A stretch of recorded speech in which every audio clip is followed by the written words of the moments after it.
Eh, hari ini gilirannya ini ya, kelompok 1 ya, mau presentasi ya? Iya, benar Pak. Ya, silakan dimulai. Ya. Tadi masih menerima telepon dari saya.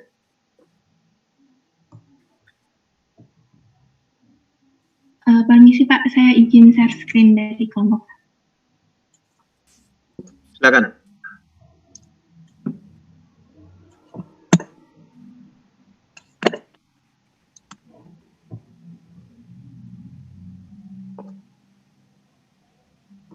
Ya, silakan.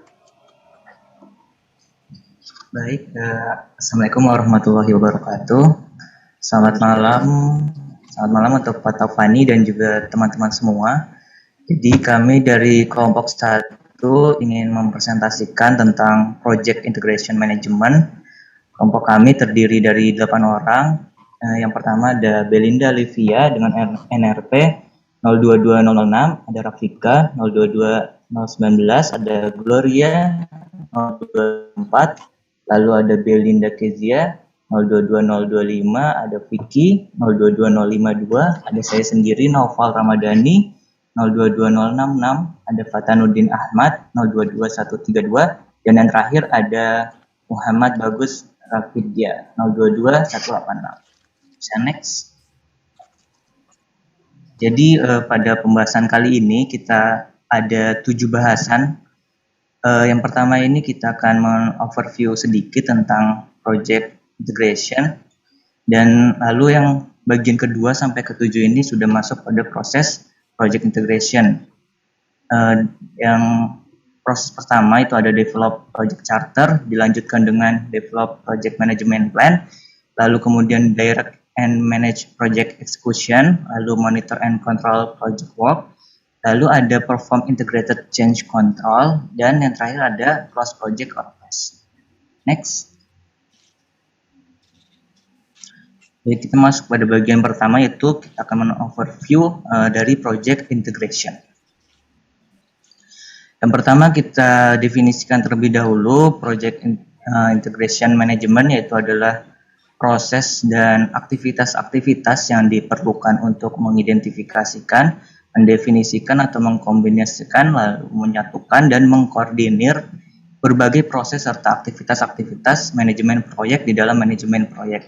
Jadi singkatnya, project integration management adalah menggabungkan beberapa proses menjadi kesatuan utuh untuk menjalankan suatu project management.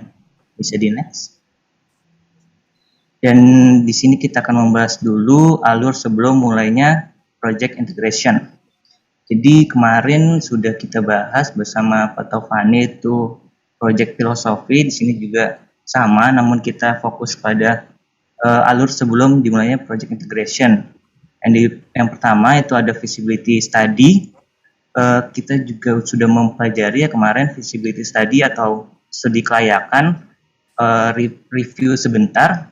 Studi kelayakan yaitu hasil analisis secara kuantitatif tentang manfaat yang akan diperoleh dibandingkan dengan sumber daya yang diperlukan. Jadi apakah proyek tersebut profit atau tidak bisa dilihat dari feasibility study-nya. Lalu tujuan dari feasibility study yaitu menghindari keterlanjuran penanaman modal yang sangat besar terhadap proyek yang tidak menguntungkan. Lalu dilanjutkan dengan bidding atau lelang, yang dimana ini bertujuan untuk menemukan sang penanam modal terhadap pemilik proyek. Jadi di dalam proyek idealnya ada pendanaan dengan persentase 70% dana pinjaman dan 30% dana sendiri. Jadi proyek besar tidak mungkin menggunakan 100% dari dana sendiri ya.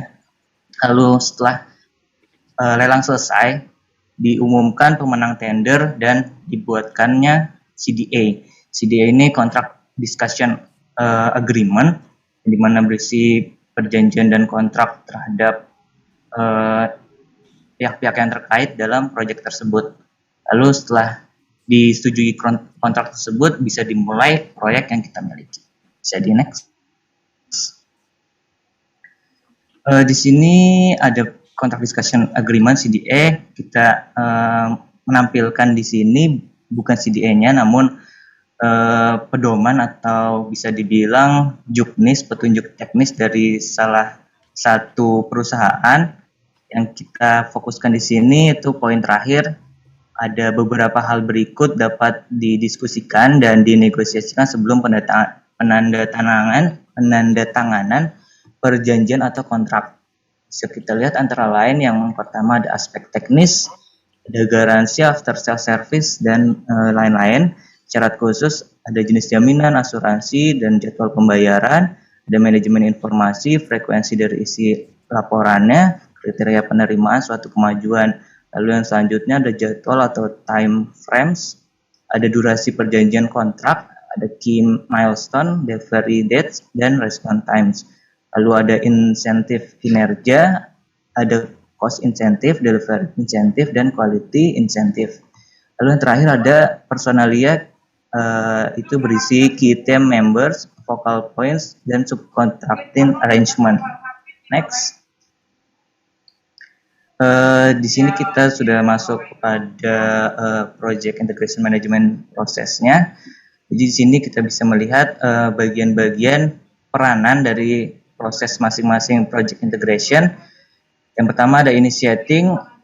Initiating ini prosesnya adalah develop project charter, dilanjutkan dengan planning, yaitu develop project management plan, dan executingnya direct and manage project work. Lalu monitoring dan controlling, di prosesnya itu adalah monitoring and control project work. Lalu ada perform integrated change control, dan yang terakhir closing, close project orchest. Next. Sini kita akan membahas outputnya. Output singkat saja untuk develop project charter. Kita nanti outputnya adalah project charter, dan develop project management plan. Kita memiliki outputnya project management plan. Di dalam dua output ini kita akan memaparkan contoh dari file utuhnya. Oke, next. Lalu proses selanjutnya ada direct manage project work. Outputnya ada deliverables, work performance data, project management plan updates and change request. Lalu ada project document update and change request. Dan selanjutnya, proses selanjutnya monitor and control project work. Outputnya ada change request, work performance report, project management updates, project document updates. Next. Lalu proses selanjutnya perform integrated change control, memiliki output approve change request, change log, lalu project management plan updates, dan project document updates. Dan yang terakhir, proses yang terakhir adalah close project orchest, memiliki output final product, service or result transition, organizational process assets updates. Next.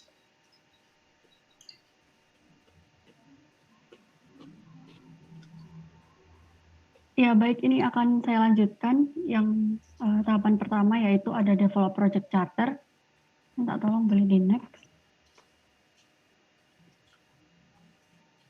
Pertama ada definisinya. Apa sih proses ini tuh mengembangkan suatu dokumen secara formal, memberi hak suatu proyek atau suatu tahapan, dan mendokumentasikan persyaratan awal yang dapat memuaskan kebutuhan serta harapan-harapan stakeholder.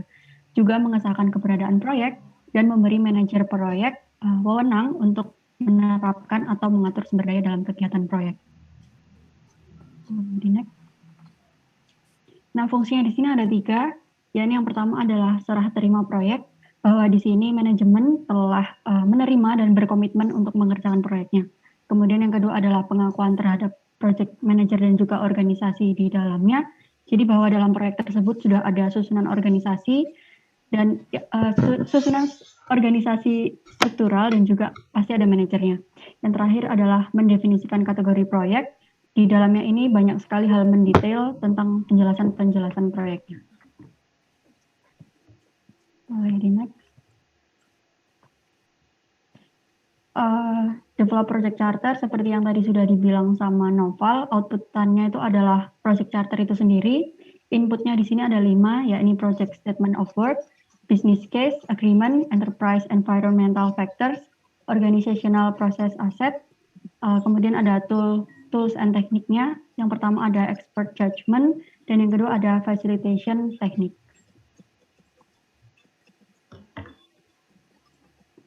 Input yang pertama di sini project statement of work. Di sini adalah deskripsi naratif dari produk jasa atau hasil yang akan diberikan oleh project tersebut. Untuk project internal, statement of work ini berdasarkan business needs, product, dan service requirement. Kalau untuk project eksternal, statement of work ini didapatkan dari customer yang berasal dari dokumen lelang ataupun kontrak yang telah dibuat. Kemudian project statement of work ini didasarkan pada 3 hal, yakni yang pertama ada business need, berdasarkan permintaan pasar, kemajuan teknologi, persyaratan hukum, peraturan pemerintah, dan lain-lainnya. Kemudian ada product scope description, di sini berisi deskripsi karakteristik produk layanan. Kemudian ada strategic plan, yaitu berisi visi, tujuan, dan sasaran strategis proyek tersebut. Kemudian input yang kedua yakni business case, berisikan informasi penting dari sudut pandang bisnis yang menentukan proyek ini tuh layak atau tidak diinvestasikan. Biasanya business needs dan cost benefit analysis dilakukan oleh business analyst dan dicantumkan pada business case. Nah, business case ini dibuat berdasarkan 7 hal. Pertama ada kebutuhan pasar, kebutuhan organisasi, hingga yang terakhir adalah kebutuhan sosial. Kemudian input yang ketiga adalah agreement, digunakan untuk mendefinisikan atau menegaskan tujuan awal sebuah proyek. Agreement ini bisa berbentuk kontrak, MOU, SLA, letter of agreement, ataupun lainnya. Kontrak ini biasanya digunakan jika proyek dilakukan untuk pelanggan eksternal, customer eksternal. Isi yang terdapat pada kontrak ini ada 4. Yang pertama ini adalah agreement, surat perjanjian, berisi pekerjaan yang dikerjakan, waktu penyelesaian, nilai kontrak, ketentuan mengenai pembayaran, dan banyak hal lainnya. Kemudian ada condition of the contract, syarat-syarat kontraknya ada 2, ada general dan juga spesial. Kalau general ini ketentuan yang diberikan oleh pemilik kepada kontraktor sebelum tender dimulai. Special condition berisi ketentuan tambahan dalam kontrak. Kemudian yang ketiga ada contract plan atau perencanaan kontrak, berupa gambar yang memperlihatkan kondisi, dimensi, dan detail pekerjaan yang harus dilaksanakan.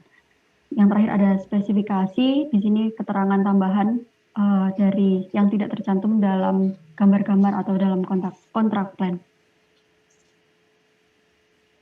Kemudian input yang keempat ada enterprise environmental factors, di sini merupakan faktor internal dan juga eksternal yang memengaruhi suksesnya proyek, di mana sebagian besar dipertimbangkan sebagai masukan dalam proses perencanaan. Di sini meliputi 6 hal, standar pemerintah atau industri, kemudian ada persyaratan atau kendala hukum peraturan, ada kondisi pasar, budaya organisasi dan iklim politik, kerangka tata kelola, dan juga yang terakhir adalah harapan stakeholder dan juga resiko-resikonya. Mungkin boleh di next. Dan input yang terakhir adalah organizational process asset, meliputi semua proses yang berhubungan dengan aset dari semua organisasi yang terlibat di dalam proyek. Ya, ini digunakan, hal ini mempengaruhi suksesnya sebuah proyek, meliputi kebijakan, proses, prosedur, kemudian juga ada portfolio, kerangka kerja tata kelola proyek, ada metode pemantauan, format templates, dan juga dokumen-dokumen proyek, informasi tentang kinerja proyek-proyek sebelumnya, lessons learned repository. Mungkin selanjutnya ada tools dan teknik, kemudian juga ada outputnya yang akan dijelaskan oleh teman saya. Oke, untuk selanjutnya adalah tools and techniques. Jadi dari develop project charter ini ada 2, yaitu yang pertama adalah expert judgment dan yang kedua adalah facilitation techniques. Nah, yang pertama expert judgment. Jadi dalam menjalankan suatu proyek ini perlu dilakukan perhitungan dan penilaian input secara matang yang nantinya akan digunakan untuk mengembangkan project charter. Jadi ada beberapa detail, teknis maupun prosedur yang mungkin membutuhkan input dari para ahli yang expert di bidang-bidang spesifik.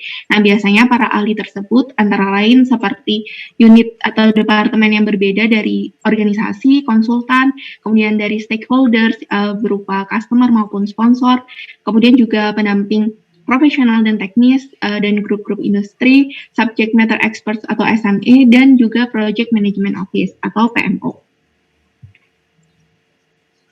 Nah, biasanya di proses expert judgment ini, para ahli itu mempertimbangkan berbagai topik. Secara garis besar, itu ada strategi organisasi, kemudian manfaat, pengetahuan teknis industri dan area fokus proyek, perkiraan durasi dan anggaran, serta identifikasi risiko. Secara rinci, sudah dijelaskan juga di PM Book, khususnya di edisi ke-6, bahwa beberapa topik yang menjadi pertimbangan expert seperti mengembangkan komponen tambahan dari rencana proyek jika diperlukan, dan juga mengembangkan rincian teknis dan manajemen yang nantinya akan dimasukkan ke dalam rencana manajemen proyek. Oke, untuk tools and techniques yang kedua yaitu facilitation techniques. Jadi facilitation techniques ini tuh apa? Ini merupakan sebuah sarana bagi orang-orang yang terlibat dalam proyek, walaupun berasal dari beragam latar belakang yang berbeda, tapi bisa bekerja sama untuk menjalankan proyek, sehingga nantinya bisa tercipta suatu kerja tim yang efektif dan kooperatif. Nah, di sini dibagi menjadi 4, ada brainstorming, focus groups, conflict management, dan meeting management. Nah, untuk brainstorming dan focus groups ini termasuk data gathering, jadi mengumpulkan data-data. Nah, brainstorming ini tuh sering digunakan ketika mengembangkan rencana manajemen proyek, khususnya untuk mengumpulkan ide dan solusi tentang proyek yang akan dilaksanakan. Biasanya yang mengikuti brainstorming ini anggota tim proyek, meskipun maupun SME atau stakeholder juga bisa untuk berpartisipasi. Kemudian untuk focus groups ini menyatukan stakeholder untuk membahas tentang tentang manajemen proyek yang akan dilakukan dalam waktu yang dekat, dan juga integrasi dari berbagai komponen rencana manajemen proyek. Kemudian konflik manajemen dan meeting management. Nah, manajemen konflik ini mungkin diperlukan untuk membawa beragam stakeholder supaya mencapai suatu keselarasan dalam rencana manajemen proyek. Kemudian meeting management ini untuk memastikan bahwa pertemuan yang dilakukan itu diperlukan untuk mengembangkan, menyatukan, dan menyepakati proyek yang akan dilaksanakan. Nah, udah disebutkan juga tadi bahwa output dari develop project charter adalah project charter itu sendiri.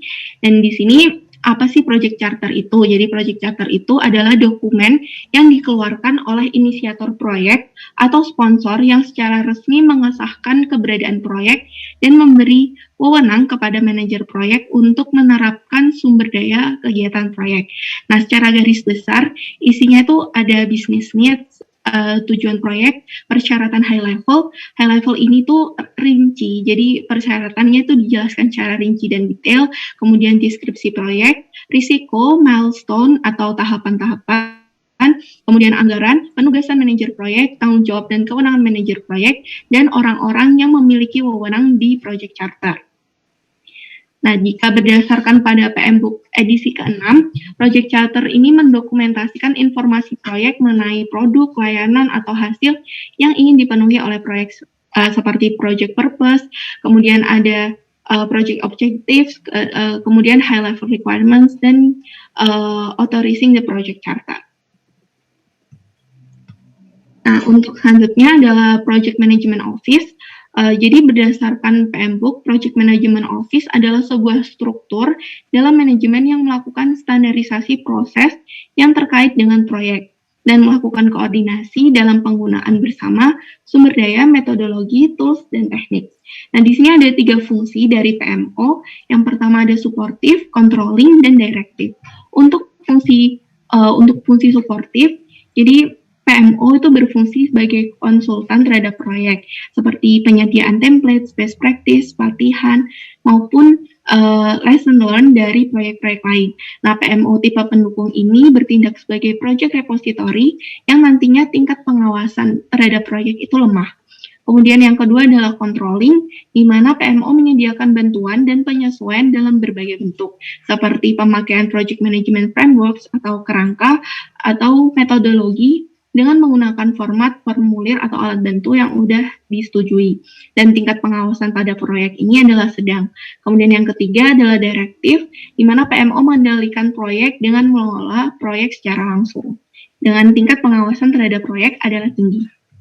Dan yang kedua adalah project manager. Nah, project manager ini memiliki definisi di mana seorang project manager adalah orang yang ditugaskan oleh organisasi pelaksana untuk memimpin tim yang bertanggung jawab untuk mencapai tujuan proyek. Nah, berdasarkan PM Book sudah dijelaskan juga tentang peran dari seorang project manager. Yang pertama adalah memimpin tim project, kemudian menyeimbangkan antara hambatan-hambatan dari project dengan resource yang ada, kemudian membangun suatu komunikasi yang baik dengan project sponsor, team member, dan stakeholder lainnya. Kemudian juga menjadi functional manager, operation manager, dan memberikan laporan kepada PMO maupun program manager. Nah, peran dari PM atau PMO dalam menyusun project charter itu apa? Jadi project manager atau manajer proyek itu tidak membuat project charter. Namun project manager itu memiliki peran dalam prosesnya. Jadi project manager perlu untuk meminta suatu project charter yang ideal yang memenuhi segala persyaratan supaya nantinya bisa mendapat sponsor jika sponsor itu tidak disediakan dengan dana pribadi. Dan bersamaan dengan sponsor, stakeholders maupun business analyst, project manager itu juga membuat project charter selama identifikasi phase atau ini tuh proses inisiasi. Sedangkan untuk PMO itu mendefinisikan standar-standar dari manajemen proyek dari suatu organisasi. Dan PMO juga menjadi sumber dari template, dokumentasi, bimbingan, dan juga data-data mengenai praktek dari project management itu. Dan jadi di sini siapa yang membuat project charter? Jadi project charter ini tuh diinisiasi oleh suatu unit, divisi atau entitas yang akan mensponsori proyek tersebut atau yang nantinya akan disebut dengan project sponsor. Nah, project sponsor inilah yang membuat project charter.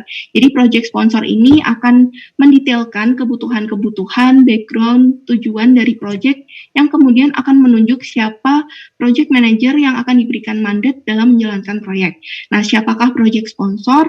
Jadi project sponsor ini ada yang bagian bisnis, ada yang bagian perencanaan, direkturnya langsung juga bisa, maupun PMO atau Project Management Office. Oke, selanjutnya adalah contoh project charter. Sebelumnya mohon maaf Pak, karena sebelumnya diinfokan untuk mencari contoh project charter EPC, namun dari kelompok 1 memiliki kesulitan untuk menemukan contoh dari EPC, dan di sini kami menemukan dari CRD Wastewater Treatment Project. Mungkin akan saya review tentang project charter ya. Jadi ini dan di sini ada konten-konten dari project charter CRD Wastewater Treatment Project. Pre project background dan sampai di sini dulu sebelum kita bahas ya. Iya. Oke ya. Ini yang contohnya ya. Kesulitan nyari ini apa nggak punya akses ke alumni, Linda? Enggak Pak, tidak ada Pak. Sudah tanya calon mertuamu gimana? Atau calon suamimu nggak punya ini, masuk nggak iso PDKT nang alumni. Ini tahun keberapa kalian? Tahun 3 Pak. Loh iya tahun ketiga masuk izin dah MPLT Kimit. Sudah coba kontak LT Kimit belum? Belum Pak. Belum ya. Kamu sih akan nonton K-pop ya, dihubungi ya K-pop aja. Ya coba tanya ini LT Kimit ya, Belinda ya. Iya Pak. Coba dulu ya, nggak apa-apa ini dulu ya. Soalnya kamu nanti bangun divisi, kalau yang ini ya, ini sebagian kecil dari proyekmu nanti itu. Water treatment itu sebagian kecil ya, dapurnya itu, dapur belakang gitu. Ya. Sebagian kecil dari proyekmu ini ya. Oke, ini ya nanti diperbaiki, nggak apa-apa ini dilaporkan juga nggak apa-apa. Oke, bahan penilaian. Yang pertama sekarang gini, menurut kalian ya, ayo diskusi dulu ini. Di situ kamu tadi bagus menjelaskan ya, semoga ini kamu paham apa yang kamu bicarakan ya. Tadi ada PM ya, PM itu apa? Project Manager. Itu ya, itu posisimu nanti itu ya, Belinda ya. Kemudian ada yang PMO gitu ya? Iya Pak. Menurut kamu ini atau kelompok ini ya, PM dan PMO ini ya, itu lebih tinggi mana ya PM-nya atau PMO-nya ya? Lebih tinggi PMO, Pak. Bener tak? PMO, PM, mana yang lebih tinggi? Kalau menurut dari PM Book yang kami baca itu, project manager itu memberikan laporan kepada PMO. Jadi kalau begitu disimpulkan bahwa project management office itu memiliki kekuasaan yang lebih tinggi dibanding PM. Ya, jadi nanti kamu misalnya sebagai project manager ya, itu kamu masih punya bos. Salah satunya layer ke atasmu itu adalah PMO. Ya. PMO itu atasanmu nanti itu ya di perusahaanmu. Coba misalnya kamu buka dulu PMO-nya dulu, deskripsi PMO tadi.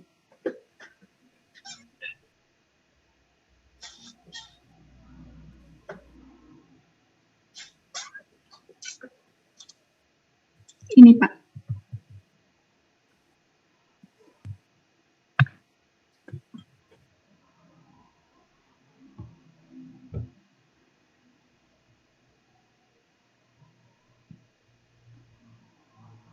Preview slide. Sebelumnya.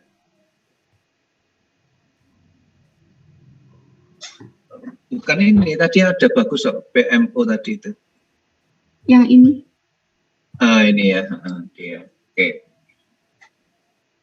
Ayo kita sama-sama resapi ya.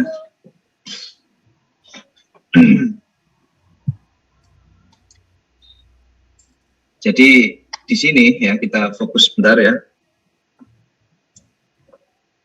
Jadi sebenarnya tadi sudah dijelaskan tadi itu ya. Ini moga-moga kalian juga membuka buku-bukunya ya. Saya sendiri juga sudah mencetak bukunya ya. Di situ nanti itu kamu ada organizational ya, proses aset ya. Itu di 4115 itu ya. 4115. Coba ini kan juga masuk ini ya, standarisasi dari proyek, kemudian template-templatenya, dokumentasi, guidance dan metrik. Semua penilaian ini ada di sini ya. Itu masuk di dalam organizational proses aset ya. Jadi PMO ini yang memberi aturan main ini ya. Memberi aturan main kepada PM di bawahnya. Dia membawai beberapa PM ini ya. PMO itu nanti membawai beberapa PM, membawai beberapa project manager dari beberapa proyek itu nanti. Itu. Jadi PM itu banyak ya, nanti itu proyek ini, proyek itu ya. Nah, itu nanti di-handle oleh misalnya satu PMO ya. Di-handle oleh satu PMO. Nah, coba kita lihat di ini oke lah, ini source of template, documentation, guidance. Coba kita pelajari dulu ya. Source of template ya. Nanti di template-nya ini banyak ini ya. Kalau kamu kuliah itu ono bacemane ngono lho. Paham maksudnya ya? Nanti baceman enggak ini? Ya, ada modal ya dari pengalaman proyek-proyek sebelumnya itu ya. Ini coba dibuka di ini bagian organizational process asset ya.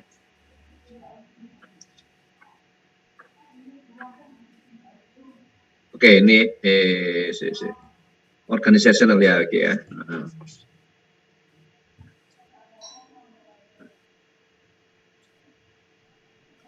Oke ya, jadi fokus ini kalau saya nanti yang juga kamu barangkali nggak berhenti di PM, tapi barangkali juga berhentinya nanti di PMO atau bahkan di atasnya lagi ya. Nah, di situ setiap proyek ya, setelah selesai itu kamu diharuskan ini, diwajibkan membuat ini loh, lesson learn-nya ya. Membuat lesson-nya. Jadi kamu membuat laporan ini untuk perusahaanmu itu nanti. Oh, proyek ini historicalnya apa saja, lesson learn-nya apa saja. Itu kayak seperti kayak laporan untuk bacemane ada artinya berikutnya gitu loh. Ya. PM itu tidak bisa memilih. Saya handle proyek ini nggak bisa memilih. Ya. Project manager harus siap kapan saja, di mana saja. Oke, misalnya, oke, PM ini saya tempatkan di proyek pembangunan pembangkit di Sembakung, Kalimantan, Sambalia, Lombok, dan seterusnya. Misalnya, dia nggak bisa memilih itu. Tapi dia itu disediakan berbagai resource. Ya. Resource-nya itu yang ngasih adalah PMO tadi itu. Resource-nya diberikan oleh PMO, ya. Kemudian historical information dan lesson learn-nya dari proyek-proyek yang serupa itu juga disediakan oleh PMO. Nah, kamu nggak bisa milih nih, PM itu nggak bisa milih. Dan berbagai macam template. Balik lagi ke PMO tadi. Semoga ini fokus ya. Ini ya. Nah, yang menarik di sini ini bagus ya. Ini ada metriknya ya, ada metrik ya, ada metrik penilaiannya ya. Nah, ini juga kamu nanti itu dinilai nih sama PM-PMmu itu ya. Progresmu nanti dinilai ya. Ini ada metrik-metriknya dari proyek-proyek sebelumnya itu. Nah, ini nanti menjadi bahan penilaiannya. Jadi jangan dikira meskipun kamu di proyek adalah pimpinan, tapi di atasmu itu masih ada yang ngontrol kamu. Ini namanya PMO. Oke. Sampai di sini paham ya?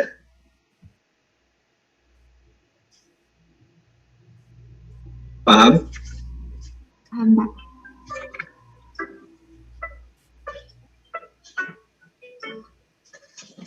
Bentar.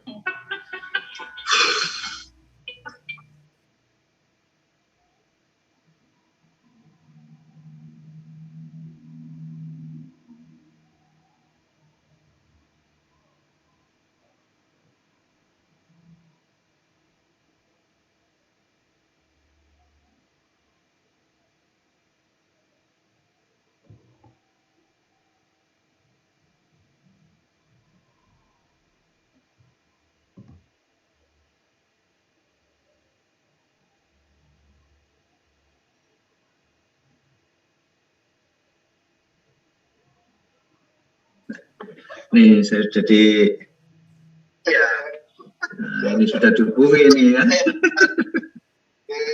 Selamat malam Pak Ato. Malam. Halo Pak Ato. Selamat malam. Ini sudah untuk Pak Deden, Pak Deden mungkin saya ikut tidak Pak Deden. Oke.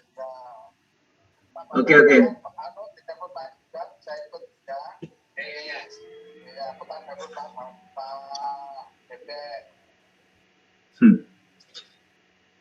Rasanya ya. Jadi ini ada PMO dan PM ya. Kamu nanti disediakan ya resource oleh PMO. Oke, sampai di sini ya. Kemudian menurutmu ini siapa? Belinda ya. Kapan sih munculnya seorang PM itu? Munculnya seorang PM itu sebenarnya ini Pak, dari yang saya baca itu ada dua yang saya temukan. Jadi ada yang sebelum project charter itu sudah ada yang pada saat proses inisiasi. Jadi masih menyusun project charter kayak gitu. Yang saya baca itu seperti itu Pak. Tapi ya. Berarti secara legal itu kapan munculnya dia itu? Pada saat project charter sudah disahkan dan sudah. Oke, itu yang benar ya. Ideal yang benar gitu. Secara legal ya. Setelah muncul project charter, ini ya kamu lihat ini ya. Setelah muncul project charter, baru muncul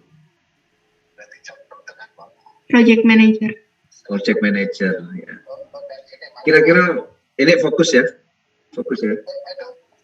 Sebelum project manager ya, sebelum project charter itu kan berarti ada tanda tangan kontrak komitmen gitu kan ya antara owner dan kontraktornya. Benar ya Belinda ya?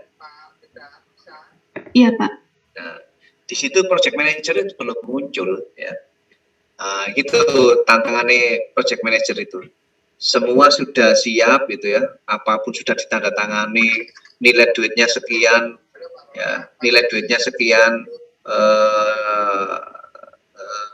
timelinenya atau jangka waktu pekerjaan sekian, deliverable-nya sekian, output-nya sekian, itu dia nggak tahu. Ya. Tiba-tiba sudah muncul semuanya itu. Nah, itu ya.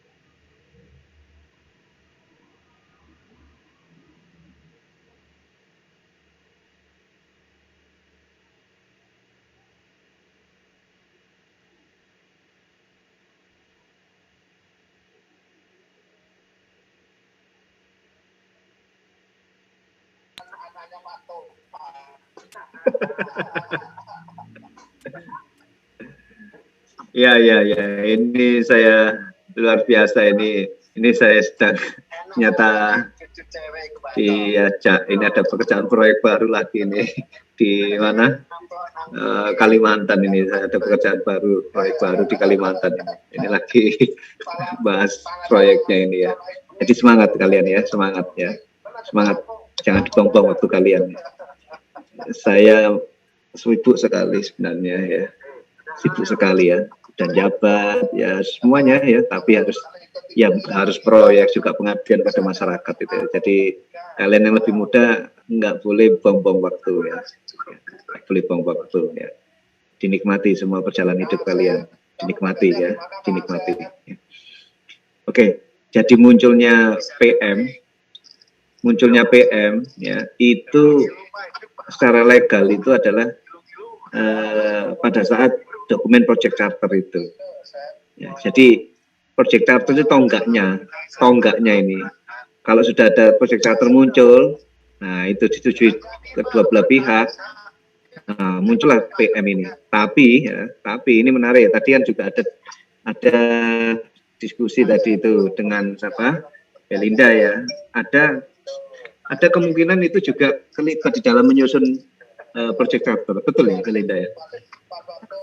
Ini selama fase identifikasi ini Pak, mungkin di proses inisiasi. Ya, ini mencuri start ini. Ya, ini sudah mencuri start. PMO-nya ini sudah cerdas ini ya. Jadi sudah tahu. Jadi sebelum ini sudah dilibatkan ini. Ayo project manajernya, ayo ikut menyiapkan project charternya ini, gitu. Itu. Share location-nya dimatikan. Ya. Oke.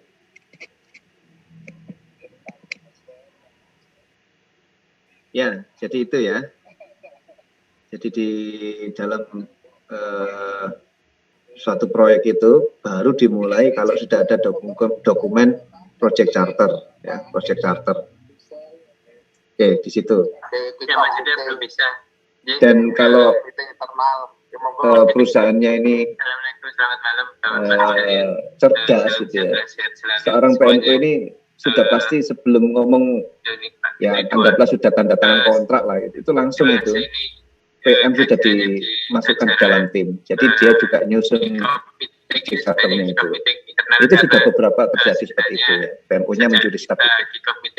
PMO-nya mencuri start. Hampir 2 minggu yang lalu ya. Karena 2 minggu yang lalu. Oke. Ya, tanggal 31 berarti tepat. Nah, ini tadi ada yang bagus, ada yang disampaikan faktor internal dan ada faktor eksternal ya.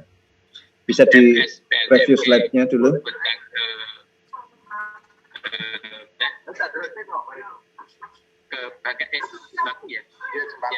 Tadi itu. Next. Oke, ini ya. Kira-kira ini faktor eksternal atau internal ini? Bisa berjalan lagi karena saya tinggal punya 2,5 bulan, nanti perlu survei-survei dan sebagainya, sehingga harapannya nanti bisa selesai tepat waktu. Ya, jadi kira-kira rencana budget dari ini sebenarnya dilihat saja. Ini faktor eksternal atau internal? Sudah dimulai start pekerjaan. Yang disebutkan di dalam situ ada faktor internal dan juga eksternal, Pak. Nah, yang ini yang mana ini? Eksternal atau internal kayak gini ini? Oh iya, itu belum dipisahkan mana yang eksternal dan internalnya. Dulu, moso. Kalau menurut saya itu ada dua, internal dan juga eksternal. Lah Kalau iya. misalnya yang ada standar pemerintah, kemudian ada hukum peraturan, kondisi pasar, itu bisa masuk ke eksternal, tapi yang di sini kerangka tata kelola organisasi dan juga harapan organisasi, harapan stakeholder-nya itu internal. Coba dilihat lagi. Ini sudah bagus sebenarnya, sudah bagus ya, cuman moga-moga paham apa yang disampaikan ya. Tadi kan ada organization process asset ya. Wah, ini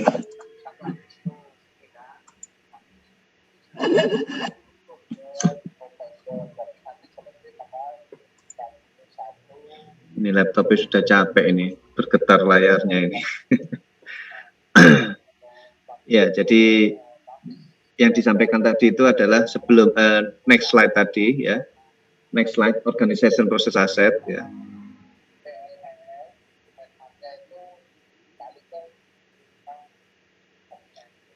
Nah, ini faktor internal ini ya, faktor internalnya, faktor internal dalam proyek ini. Ini kamu pun nanti misalnya terus nggak bisa memilih proyek, nggak bisa memilih, tiba-tiba kamu ditugasi ya oleh PMO, oleh organisasimu ya. Dan di situ kamu pasti nanti ada historical information, lesson learned dan seterusnya ini. Kamu bisa mendapatkan itu ya. Jadi pengalaman proyek sebelumnya itu nanti kamu bisa dapatkan ini ya. Oke, yang itu yang ini. Jadi tapi ada juga ya preview slide.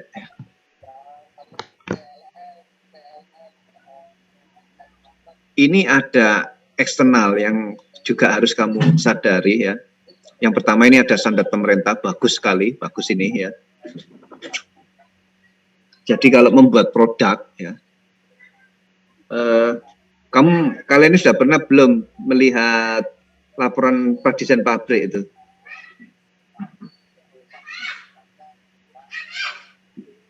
Sudah pernah melihat belum, kakak kelas kalian?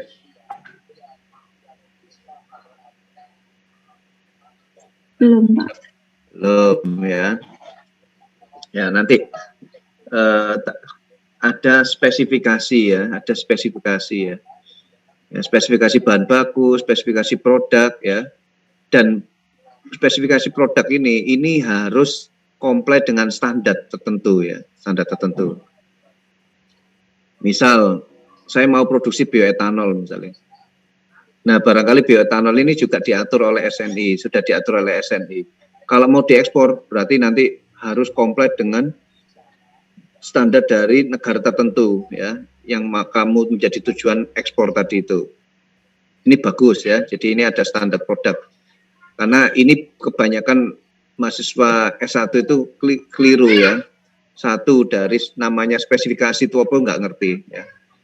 Spesifikasi itu komposisi tadi itu ya, komposisi penyusun material, kemudian ditambah dengan propertinya, sifat fisik, sifat kimia, nah gitu. Nah kemudian spesifikasi yang berupa komposisi tadi itu dibandingkan ya dengan standarnya. Ya misalnya kalau bioetanol ya, bioetanol itu air etanolnya itu 99,5 misal gitu ya. Itu adalah standarnya ya. Maka spesifikasi produkmu itu minimal harus sama atau bahkan lebih gitu loh. Ya, standar produk ini adalah SNI misalnya kalau produkmu di Indonesia. Ya.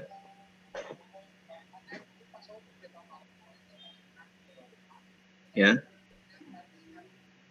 Misalnya produkmu adalah 99,7%, itu comply. Kalau barangmu 99,4, ini nggak boleh, ini di-reject nanti produkmu itu. Nah ini yang tantanganmu nanti itu. Jadi harus mengetahui standar produk ini Terus kemudian cara-cara pengerjaan proyek-proyekmu seperti apa, standar keselamatan, standar pengerjaan ini harus tahu. Cara ini ngerjaan sudah ada standarnya semua ini. Gitu. Dan selebihnya ini adalah yaitu tadi faktor-faktor eksternal lainnya. Oke ya.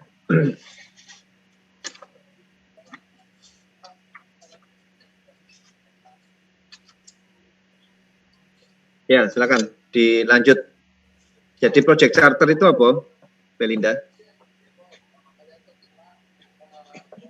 Jadi project charter itu dokumen yang berisi mengenai hal-hal tentang project itu Pak, dari business needs, terus juga tadi ada risiko, asumsi, constraint, deliverables, terus ada milestone-nya juga. Jadi gambaran dari project yang akan dilaksanakan yang nantinya bakalan dikembangin ke project management plan. Ya. Jadi itu salah satu penanda itu bahwa sudah dimulainya apa? Suatu proyek ya. Ini jangan lupa yang lainnya ini syarat wajib ya. Makanya saya ingin kalian kontak-kontak alumnimu dengan cara apapun lah ya. Ya. Gimana caranya kamu sudah mulai dilatih harus dapatkan informasi ini. Ya. Project charter, misalnya proyek ilmiah banyak itu loh. Ono gas, ono minyak, ono kilang, dan seterusnya gitu. Oke, silakan. Contohnya tadi next.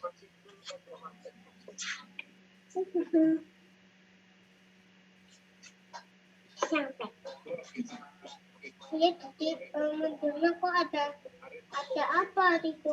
Ya, silakan. Ya, jadi untuk contohnya tadi ini sudah dibagi di slide ini untuk beberapa bagian.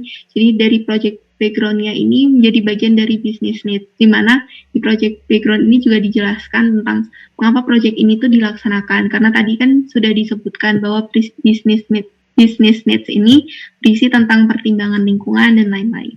Nah, dari project charter wastewater ini berisikan tentang pertimbangan lingkungan tentang wastewater treatment dari suatu kota, dari suatu wilayah. Kemudian di sini ada project purpose, dari goals-nya ini juga dijelaskan dari project charter tersebut.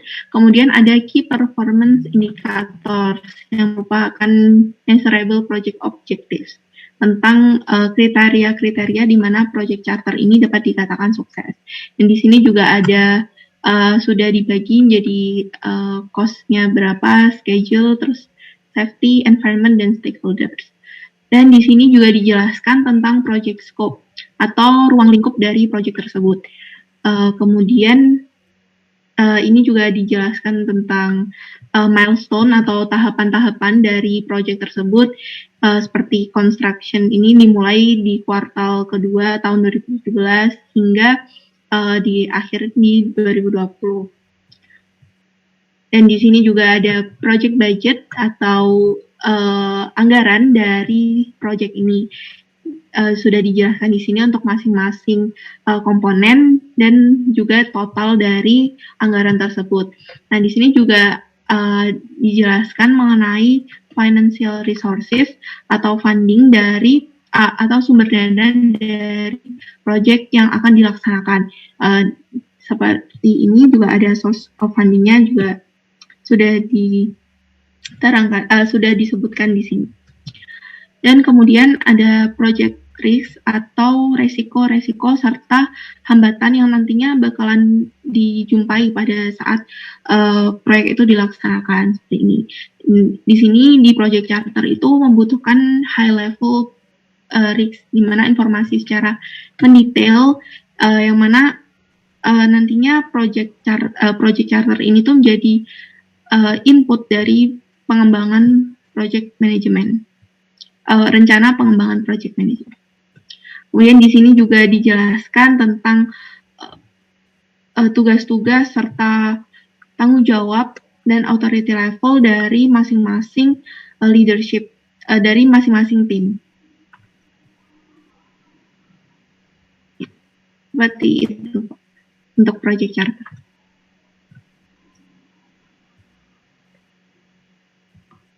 Untuk secara lengkapnya bisa di file.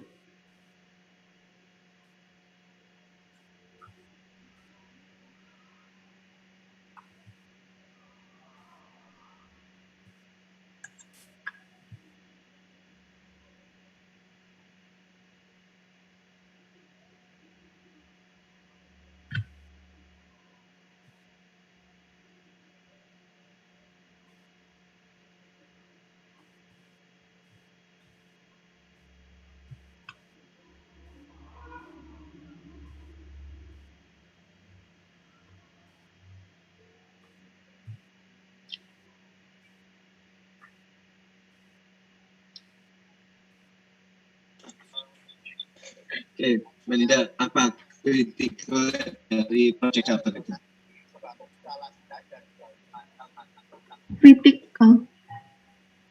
Yang isi yang penting gitu ya Pak? Apa saja yang perlu diperhatikan di dalam project charter itu? Oh iya, jadi di dalam project charter itu yang diperhatikan tuh seperti yang pertama itu business need. Jadi kenapa project ini tuh dilaksanakan? Jadi kan memberikan gambaran dari alasan mengapa project ini dilaksanakan. Terus juga tujuan dari project tersebut, deliverables-nya,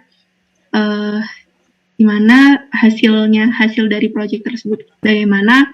Kemudian juga ada budgetnya, ini yang utama, budget dan fundingnya juga, karena nantinya kan project charter ini bakal, kalau saya baca itu akan menentukan sponsornya juga. Kemudian dan yang paling utama juga adalah project manajernya, menentukan project manajernya, wewenang dari project manajernya bagaimana supaya nanti project manajernya itu dapat mengembangkan rencana manajemen proyek selanjutnya. Di apa itu daftar isinya?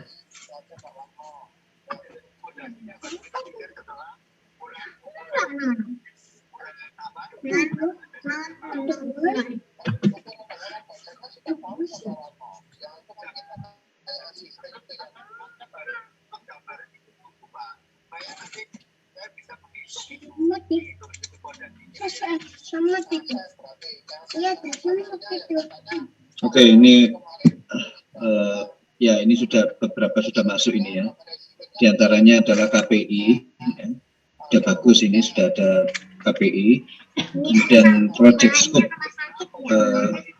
proyek itu ya sama-sama legal ya, ini hitam putih soalnya proyek itu ya, nggak lebih dan nggak kurang, idealnya gitu proyek itu.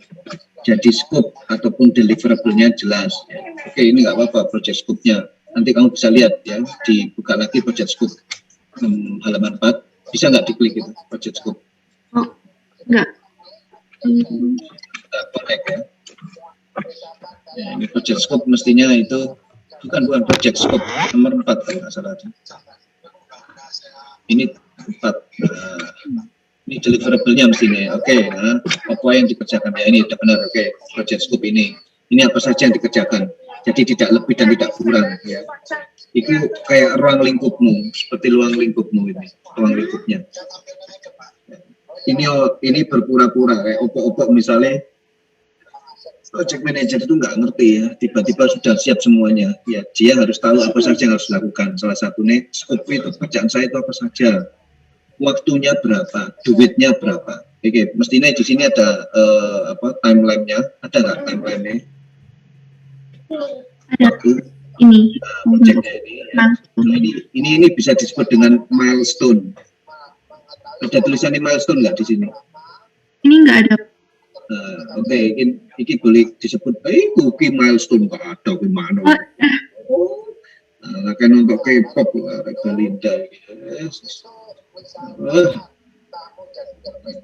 Saya coba kayak gini nih, masih sok mikir Belinda, eling-eling cowok K-pop gak punya kumis itu. Ya, selalu cantik itu, sehingga Ahmad itu ya kayak tok lanang ya. Korea gak ada kumis ya, gak ada brewok, ganteng. Hilang kelakiannya itu ya. Ya Ahmed ya. Mau tadi idola ya. Mending mikir Ahmed Belinda ya. Oke, just kidding ya. Fokus tapi ya, ini milestone-nya. Ini kudu ngerti nih soalnya. Kamu bayangin ini, tiba-tiba kamu dipilih jadi pimpinan ya, project manager, kamu tak target tanggal sekian ini kerjaanmu nanti itu. Kamu tahu maksudnya Q2, Q4, Q1 itu? Itu quarter itu ya Pak? Quarter itu? Q2 itu berarti bulan ke-4. Ya wes, sudah mulai paham ya. Itu pembagian bulanan dalam tahun ya. Ada 4 kuartal ya, ada 4 kuartal dalam setahun. Nah, ini kamu ditarget seperti ini. Oh, ini kamu bayang ini, ya bayangin aja di sini. Ini kerja buruan ini, cepet gitu loh. Kamu lihatin aja itu. Q2, Q1, blablabla terus itu. Ya. Oke, sekarang budgetnya kamu lihatin, ya. Kamu itu ngelola manpower atau manpower sepertinya belum masuk ini. Nah ini ya. Budgetnya ini kamu dikasih duit sekian. Aturan jangan sampai lebih. Itu kalau kurang bagus nanti ada ininya KPI-nya itu ya di bagian terakhir dalam pembahasan project management nanti ada itu ya apakah kamu itu performanya api awalnya itu ada makanya tadi ada metrik penilaiannya itu proyek ini duluan itu atau terlambat itu ada semua termasuk dalam hal finansialnya ada semua. Oke, kamu bayangin ini juga saya ditarget skop pekerjaan tersebut timeline-nya ini ya duitnya sekian fundingnya gimana dari mana funding ini coba dilihat coba diceritain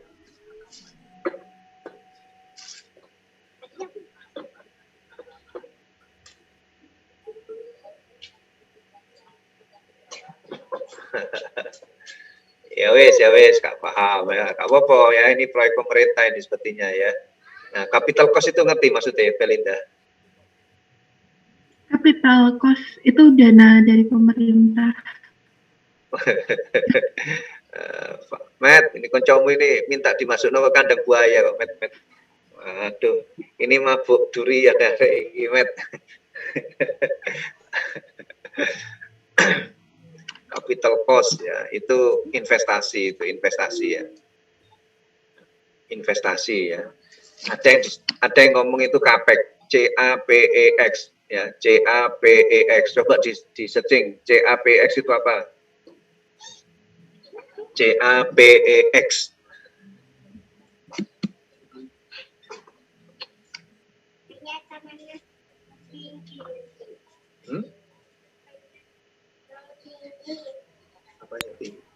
Capital expenditure, Pak. Apa? Gimana? Oh, expenditure, Pak. Nah, itu apa? Bahasa Indonesianya apa? Oh, pembelanjaan modal.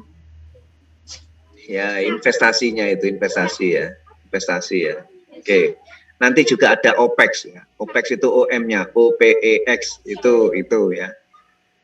Oke, ini kamu dikasih ini ya. Kemarin tadi kamu sudah sebut 70-30 itu juga ada kaitannya ya.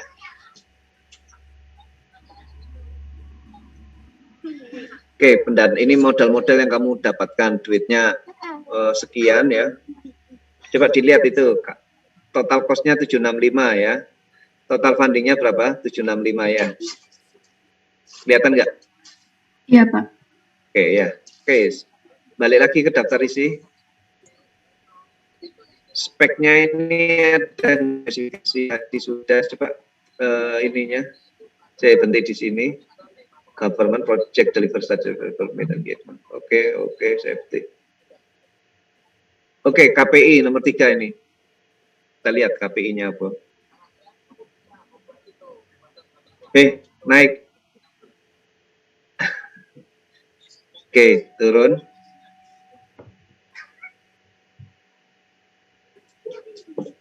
Ya wis kira-kira itu. Ya, silakan dilanjut.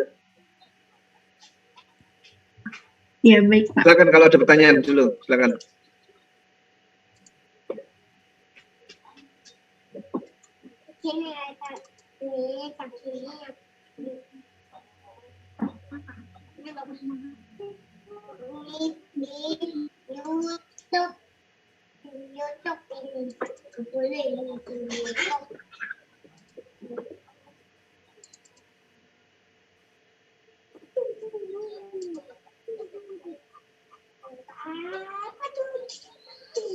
Mungkin dari kelompok lain apa ada pertanyaan?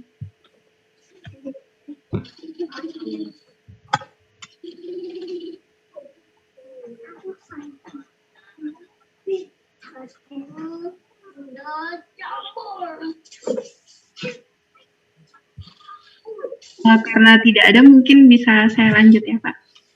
Ya, silakan lanjut. Iya, ini mungkin ini contoh project charter yang lain. Ini saya buka atau nggak perlu ya, Pak? Boleh coba dilihat lagi. Oh, iya.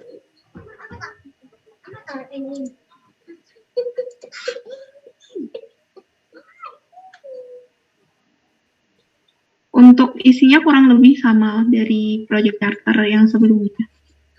Ada background-nya, ada purpose-nya juga, ada mission-nya, dan ada indikator of success-nya juga, ada KPI-nya. Terus juga mendefinisikan tentang ruang lingkup atasnya, kemudian ada budgetnya juga. Di sini ada funding-nya juga dari budget, kemudian ada timeline, ada asumsi, dan di sini juga project team ini dijelaskan tentang dari project center ini diberikan kepada project manager. Dan di sini ada project magnitude, kemudian secara garis besar sama untuk charter seperti itu.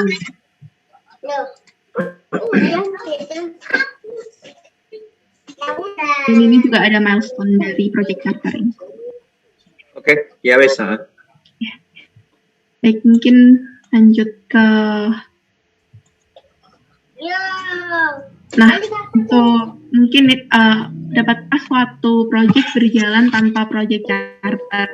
Jadi menurut saya mungkin saja suatu project berjalan, tapi kesuksesan dari project tersebut tidak bisa kita hitung karena kan tadi dari project charter ada expert judgment dan banyak sekali hal yang diperlukan business needs. Jadi jika tidak ada project charter itu nantinya bakalan menimbulkan kekhawatiran pada saat pelaksanaan proyek karena dari awal inisiasinya itu belum jelas mengenai ruang lingkup, resiko, budget. Jadi justifikasi adanya project itu belum kuat. Nah, itu nanti bakalan jadi suatu kebingungan untuk project manager maupun project management team terkait pekerjaan yang akan dilaksanakan. Sehingga nantinya tidak dapat mengembangkan lebih baik lagi project management plan. Yang mana project charter ini menjadi suatu input dari project management plan. Dan selanjutnya yaitu develop project management plan yang akan dijelaskan oleh teman saya, Gus.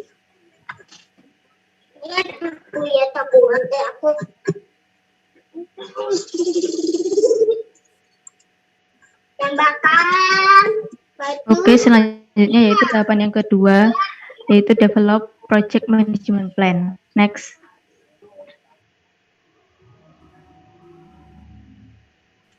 Nah, definisinya yaitu proses yang mendefinisikan, menyiapkan, dan mengkoordinasi dan mengintegrasi semua rencana sehingga menjadi rencana manajemen proyek yang luas, dan konten dari rencana manajemen proyek ini bervariasi berdasarkan pada area aplikasi dan kekompleksan proyek.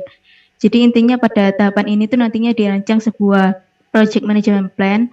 Nah, project management plan ini sangat penting untuk keberhasilan sebuah proyek karena dalamnya itu berisi rancangan-rancangan, rencana, strategi, dan intinya rencana-rencana itu untuk melaksanakan dan mengelola proyek mulai dari skop, biaya, kualitas, sumber daya, komunikasi, resiko, dan lain-lain. Next. Nah, dari develop project management plan ini juga ada input, tools and techniques, dan output. Next. Untuk inputnya ada 4, yaitu yang pertama project charter, yang kedua output from other processes, yang ketiga enterprise environmental factors, yang keempat ada organizational process assets. Next. Yang pertama yaitu project charter. Project charter ini merupakan dokumen awal dari suatu proyek yang berisi informasi penting yang mencakup penjelasan ringkas dari sebuah proyek yang dijalankan. Banyaknya isi project charter tergantung pada kekompleksan proyek dan informasi dasar dari proyek. Manajer proyek menggunakan project charter sebagai perencanaan dasar dari seluruh rencana proyek. Jadi seperti yang dijelaskan sebelumnya, project charter ini didapatkan dari tahapan develop project charter. Nah, ini nantinya menjadi inputan dari project management plan, sehingga di project management plan itu nantinya juga ada project charter ini. Next. Yang kedua yaitu output from other processes. Nah, ini tuh berguna untuk membantu pembuatan rencana manajemen proyek, termasuk rencana awal dan rencana tambahan. Nah, outputannya itu apa aja? Yang pertama ada Communication Management Plan, Cost Management Plan, Human Resource Plan, Procurement Management Plan, Process Improvement Plan, Quality Management Plan, Requirement Management Plan, Risk Management Plan, Schedule Management Plan, Scope Management Plan, Stakeholder Management Plan, Cost Baseline, Schedule Baseline, Scope Baseline, dan Project Management Plan Update. Nah, ini didapatkan dari proses-proses lain seperti Project Scope, Project Time, Project Cost, Quality, Human Resource, Communication, Risk, dan Procurement yang nantinya itu akan dibahas oleh kelompok-kelompok selanjutnya. Next. Yang ketiga adalah Enterprise Environmental Factor. Nah, ini tuh mengacu pada kondisi-kondisi yang dapat mempengaruhi proses develop project management plan yang meliputi standar pemerintah atau industri, persyaratan dan atau aturan legal, struktur, budaya, manajemen organisasi, dan infrastruktur. Next. Yang terakhir itu ada organizational process assets. Nah, ini tuh rencana, proses, kebijakan, prosedur, dan basis pengetahuan yang digunakan termasuk wawasan dari organisasi yang terkait dengan proyek yang dapat dimanfaatkan dalam proyek. Aset juga termasuk pengetahuan organisasi seperti evaluasi dan histori dari sebelumnya. Jadi seperti yang disebutkan di tahapan sebelumnya, organizational process asset itu juga meliputi template, documentation, panduan-panduan, portfolio, matrix regarding, dan lesson learned dari proyek-proyek sebelumnya ataupun dari tahapan sebelumnya yang nantinya itu dapat membantu dalam proses ini. Next. Untuk selanjutnya bisa dijelaskan oleh Glory. Oke, selanjutnya adalah Develop Project Management Plan, yaitu menggunakan tools dan teknik. Nah, ada 4, yaitu ada Expert Judgment, Data Gathering, Interpersonal dan Team Skill, dan juga Meetings. Yang pertama ada Expert Judgment. Nah, Expert Judgment ini seperti yang sudah dijelaskan sebelumnya, dan juga Expert Judgment ini digunakan untuk menyesuaikan proses untuk memenuhi kebutuhan proyek, mengembangkan detail teknis, dan juga manajemen untuk dimasukkan dalam rencana manajemen proyek, menentukan sumber daya dan tingkat keterampilan yang dibutuhkan untuk melakukan pekerjaan proyek, dan memprioritaskan pekerjaan pada proyek untuk memastikan sumber daya proyek dialokasikan untuk pekerjaan yang sesuai pada waktu yang tepat. Makanya expert judgment ini membutuhkan orang yang memang expert di bidangnya. Bisa di next.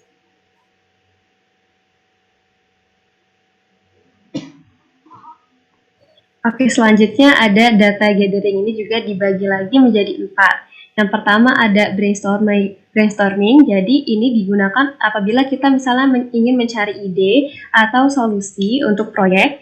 Ini yang dilibatkan biasanya anggota tim, tapi untuk stakeholder dan subject matter expert atau SME juga dapat dilibatkan. Nah, untuk checklist itu digunakan untuk panduan project manager untuk memverifikasi apa saja informasi yang harus ada di project management plan. Lalu ada focus group. Jadi focus group ini ada untuk menyatukan stakeholder untuk mendiskusikan terkait pendekatan manajemen proyek dan untuk menggabungkan beberapa komponen yang berbeda dari project management plan.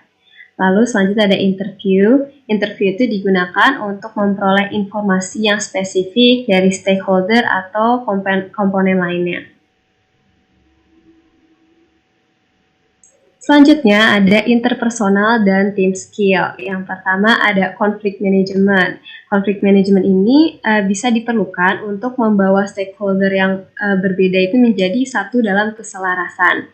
Lalu facilitation adalah kemampuan untuk secara efektif memandu event kelompok untuk menuju keputusan yang sukses, solusi, ataupun kesimpulan.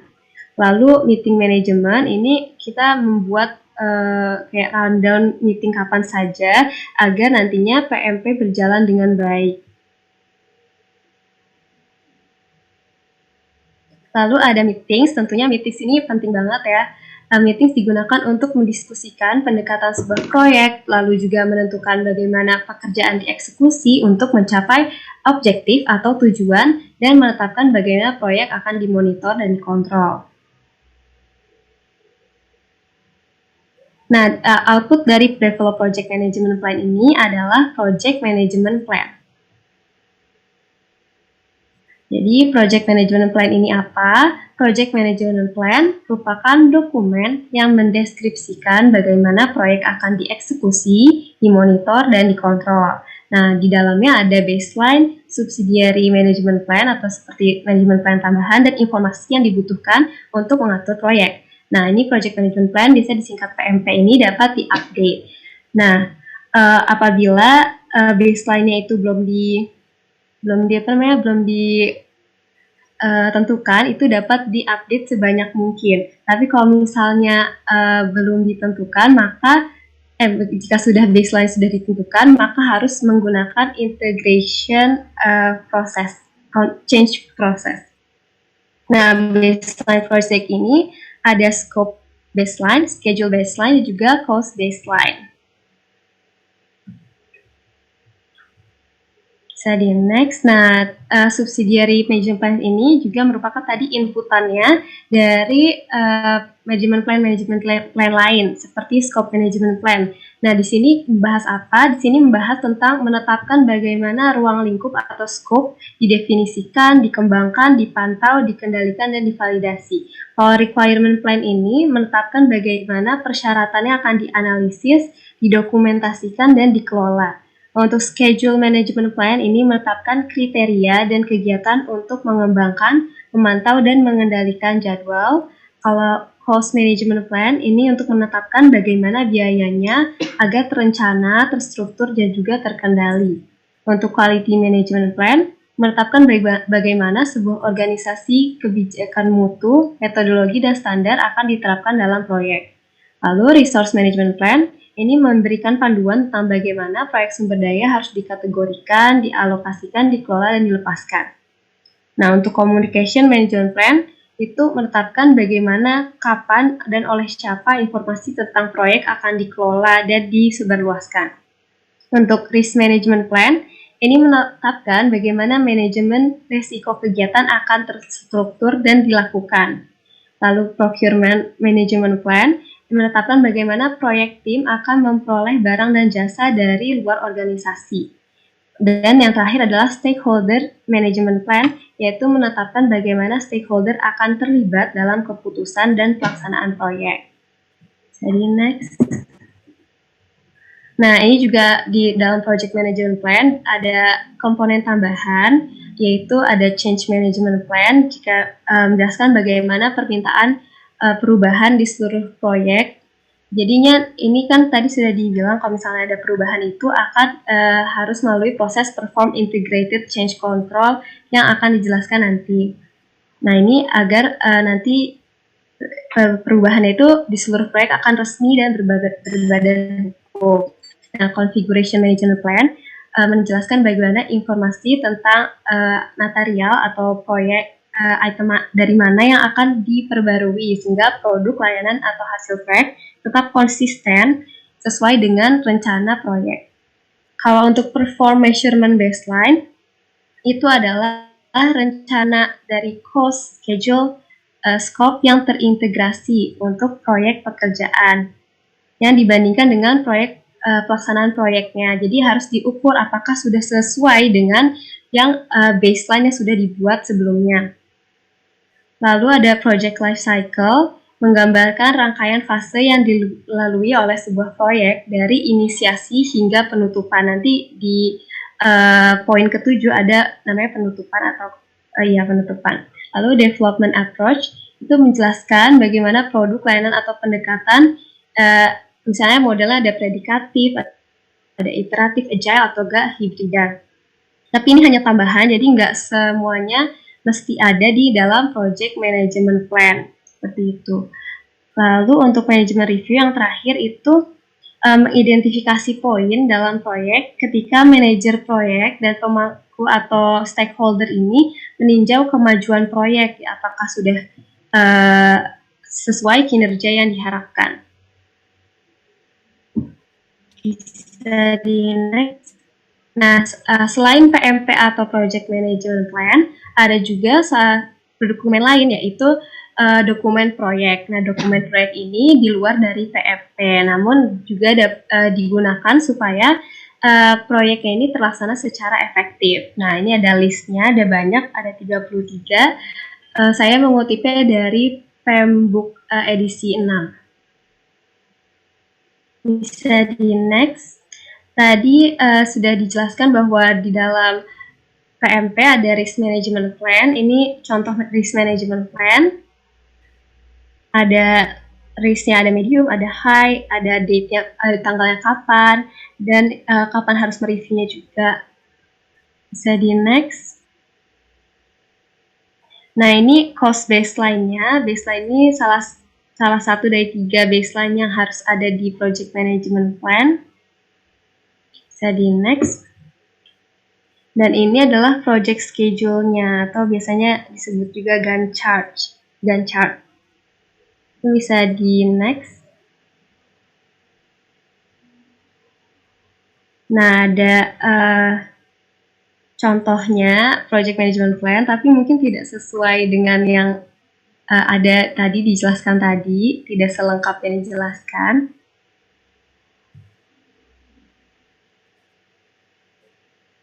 Mungkin langsung aja bisa dilanjutkan oleh teman saya. Silahkan.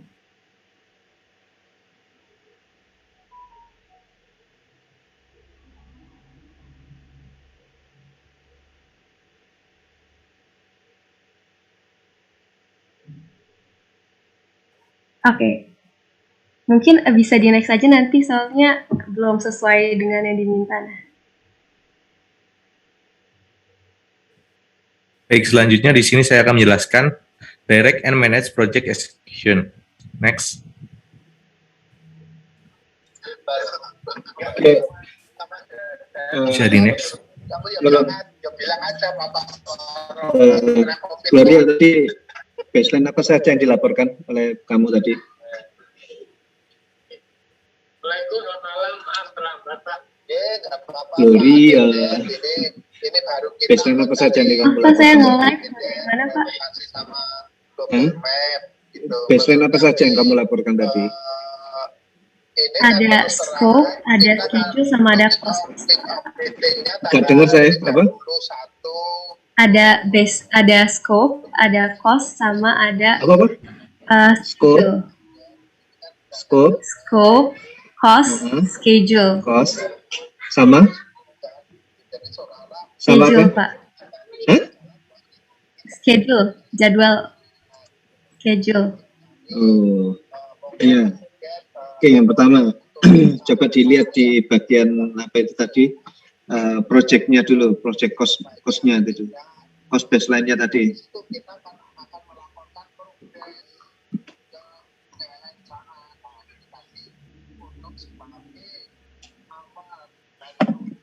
Cost baseline mana yang disebut cost baseline?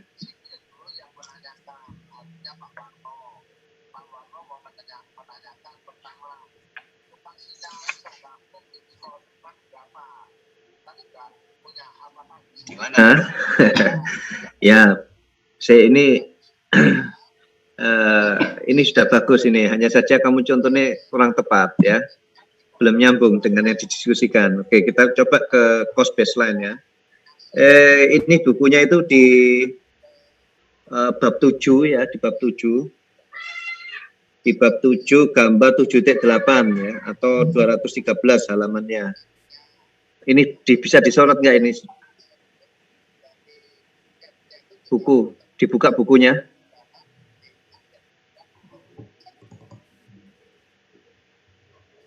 Bukunya dibuka gambar 7.8. Kemudian gambar 7.9. Ya, dibuka bukunya dulu.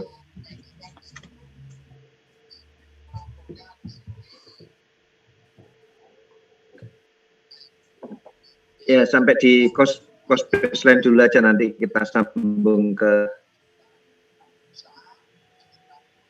buku.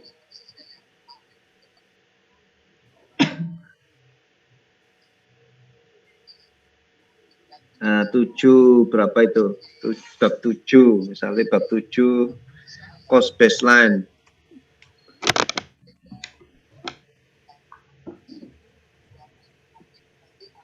Iya, bab 7 itu. Oke, nih, wes, nih ya. Ini komponen-komponen pembiayaan nanti tak jelasin, turun ke bawah. Nah, ini yang disebut apa ini?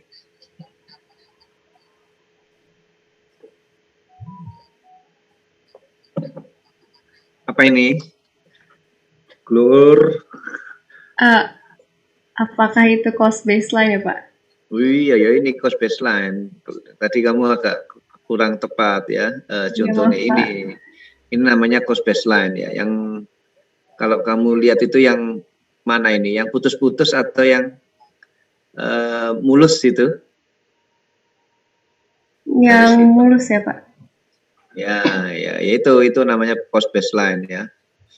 Jadi ini kurva penyerapan uang nanti itu, kurva penyerapan budgetmu itu, ini direncanakan ini direncanakan baik owner ya, baik owner maupun kontraktor sama-sama sepakat nanti penyerapan uangnya seperti ini ya, nanti penyerapan uang proyeknya seperti ini loh ya gitu.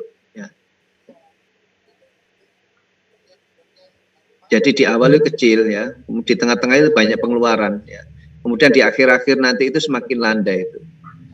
Ya, makanya ada yang bilang ini disebut kurva S.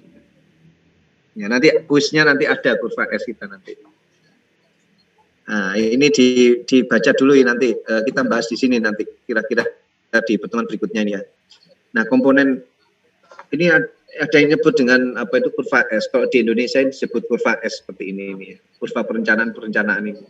Nah, dari sini nanti bisa dilihat apakah proyekmu itu bagus atau enggak.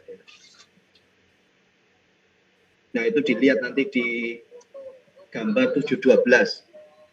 Gambar 712.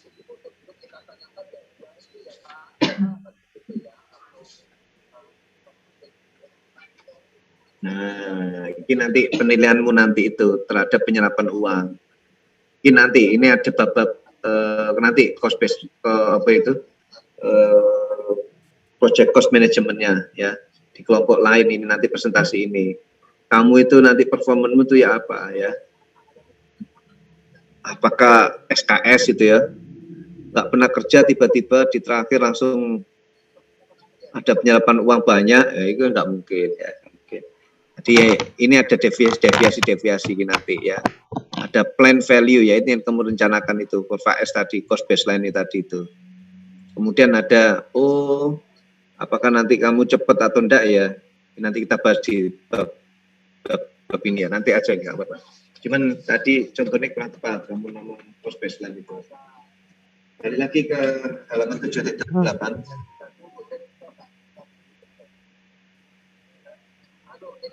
Ini semua ada yang absen atau enggak ini? Masuk semua?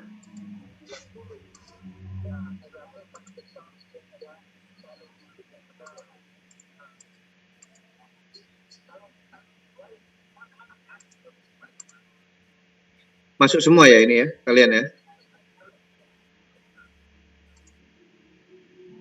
Ada yang nggak masuk nggak ini? Masuk semua atau enggak? Untuk pesertanya masih belum saya cek Pak, untuk apakah masuk semua atau tidak, tapi melihat jumlah yang hadir di Zoom sepertinya kurang 3 Pak.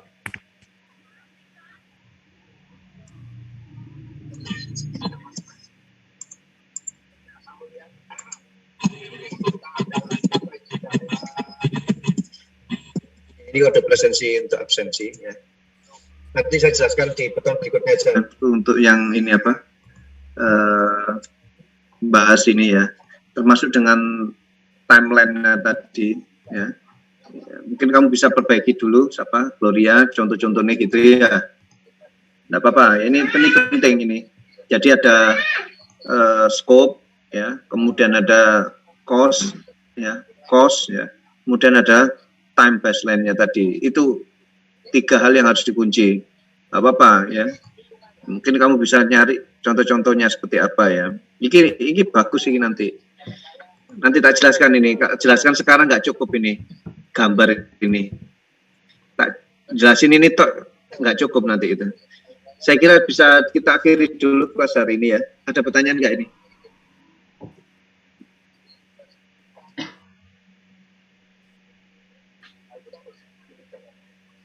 Kalau nggak ada, saya akhiri ya.